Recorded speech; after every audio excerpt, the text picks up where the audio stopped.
दो टाइम की runner up Multan Sultan को पड़ी है लाहौर कलंदर से एक हो रहा और इस हार के बाद अब शायद मुल्तान सुल्तान का प्ले ऑफ में क्वालिफाई करना बहुत मुश्किल दिखाई दे रहा है, क्योंकि अब तक मुल्तान सुल्तान ने लगभग 6 मैचेस खेले और 6 में से सिर्फ और सिर्फ एक मैच ही जीता है और 2 पॉइंट और पॉइंट टेबल के अंदर भी मुल्तान सुल्तान सबसे नीचे मौजूद है और उनका रन रेट भी बिल्कुल आप समझ लें कि माइनस के अंदर चल रहा है। तो यहाँ से अब बहुत मुश्किल दिखाई दे रहा है मुल्तान सुल्तान का आगे प्ले ऑफ में क्वालिफाई करना। अब बचे हैं मुल्तान सुल्तान के 4 मैचेस, 4 मैचेस जीतने होंगे, इसी के साथ साथ बकिया टीमों के ऊपर भी नजर रखनी होगी। लेकिन मुझे यहाँ से अब मुल्तान सुल्तान का बहुत मुश्किल दिखाई दे रहा आगे जाना।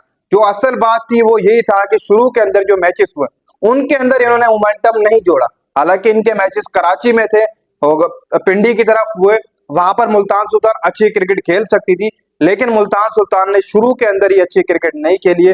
शुरुआती आपको किसी भी टूर्नामेंट के अंदर बैक करने के लिए 3 में से एक मैच जो वो लाजमी जीतना हो, तब आप टूर्नामेंट के अंदर बचत रहे। लेकिन अब ऐसा भी नहीं कह सकते कि मुल्तान सुल्तान बिल्कुल ही बाहर हो गए। लेकिन यहाँ से देखा जाए पीछे 4 मैचेस पड़े हुए, 6 में से आपने एक मैच जीता, बाकी 4 जीतना, फिर उसके बाद भी बहुत सारी चीजें आपको देखनी होगी जो बहुत मुश्किल है। तो मेरे हिसाब से मुल्तान सुल्तान आपकी बाहर हो चुकी है PSL 10 से। वो ऊपर बहुत मुश्किल आ पाएगी, प्ले ऑफ से बहुत मुश्किल है कि वो क्वालिफाई कर पाएगी। लेकिन जो कल रात को मैच हुआ वो काफी ज्यादा अच्छा हुआ।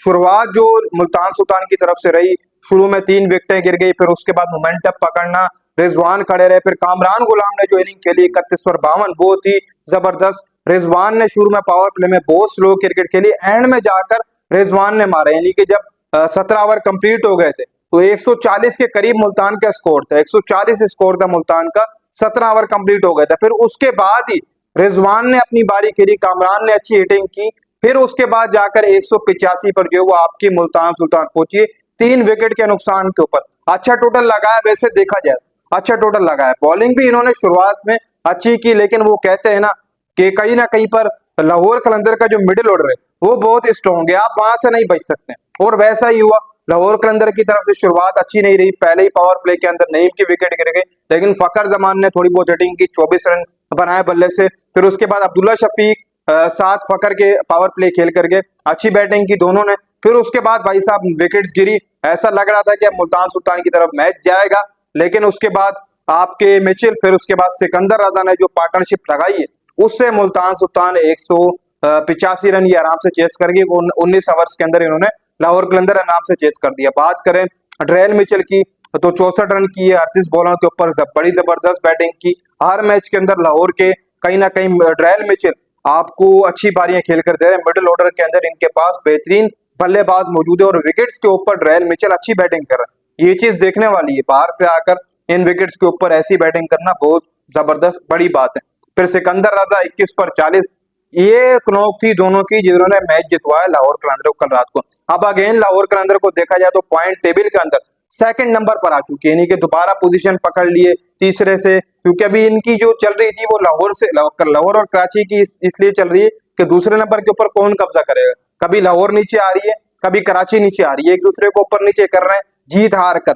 लेकिन यहाँ पर अब लाहौर के जो मैचेस हो चुके हैं उनके 6, 3 में उनको विन मिला और 6 पॉइंट उनके पास मौजूद है। फिर इसी तरीके से कराची किंग ने 6 मैचेस खेले, इन्होंने भी 3 विन किए, इनके पास भी जो वो आपके 6 पॉइंट मौजूद है, 3 टॉप के ऊपर अच्छी जा रही है। फिर पिशावर जलमी 5 मैचेस खेले, 2 विन 4 पॉइंट। फिर कोयटा ग्लेडिएटर है 4 मैचेस खेले, 2 विन 4 पॉइंट। फिर मुल्तान सुल्तान 6 मैचेस खेले, 1 विन 2 पॉइंट। अब मुल्तान सुल्तान को मैं समझता हूँ कि यहाँ से मैं काट देता हूँ, लेकिन कुछ कहा भी नहीं जा सकता, फिर ही बैक मुश्किल है।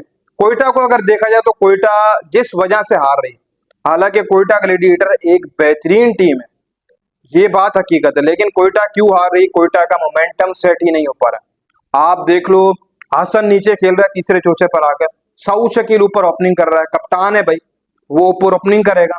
इसी वजह से कोयटा ग्लेडिएटर एक अच्छा मोमेंटम सेट नहीं कर पा रही। लेकिन लास्ट मैच में कोयटा को भी जीत मिली है और उस जीत से कोयटा का थोड़ा बहुत टूर्नामेंट में बैक को बनाकर कोयटा भी हार जाती, फिर आप कह सकते थे कि मामला जो है ऊपर वाली टीमों के, वो पिशावर, कराची, लाहौर, इस्लामाबाद के।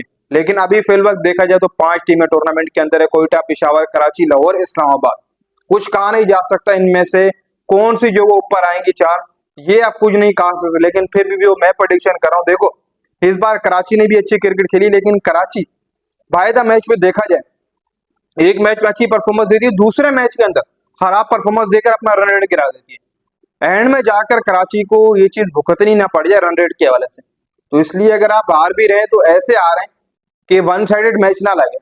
फिर पेशावर को आप देख लो, उनका भी रन रेट अच्छा नहीं है, लेकिन फिर भी मैं यहाँ से कहूंगा कि अभी भी मैचेस पड़े हुए, 5 मैचेस पेशावर के पास पड़े हुए, 6 मैचेस कोयटा के पास, 4 कराची के पास, 4 लाहौर के पास और बकिया 5 मैचेस इस्लामाबाद के पास।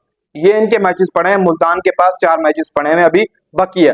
तो यहाँ से अभी भी कोई आ सकता है, लेकिन मुल्तान सुल्तान को मैं साइडलाइन कर रहा हूँ अभी से ही। मुझे बहुत मुश्किल दिखाई दे रहा है कोयटा, पेशावर, कराची, लाहौर, इस्लामाबाद। और मैंने टूर्नामेंट के अंदर पिछले दिनों ये बात कही थी कि एक टीम ऊपर आएगी। जब पेशावर और मुल्तान 5वें 6ठे नंबर पर थी, दोनों ने 3-3 मैच हारे हुए थे, मैंने आपको कहा था एक टीम ऊपर आएगी। और वो एक टीम कौन सी? पेशावर ज़ल्मी जो ऊपर जा रही है। ये देखिए, ये डायरेक्ट दूसरे पर जाकर रुकेगी इस्लामाबाद के बाद, ये याद रखिए। और इस्लामाबाद ने बिला गुर्जा इस टूर्नामेंट में भी अच्छी क्रिकेट खेली, हर सीजन के अंदर वो अच्छी क्रिकेट खेलता हुआ नजर आया। उनके ऊपर मैं समझता हूँ कि बात ही नहीं करनी चाहिए, क्योंकि उनका सिंपल है, 5 मैचेस 10 पॉइंट, भाई कोई भी ऊपर से नहीं हिला सकता। बाकी 5 मैचेस भी हार जाए तो उनको कोई मसला नहीं है, क्योंकि 10 पॉइंट लेकर खड़े हैं।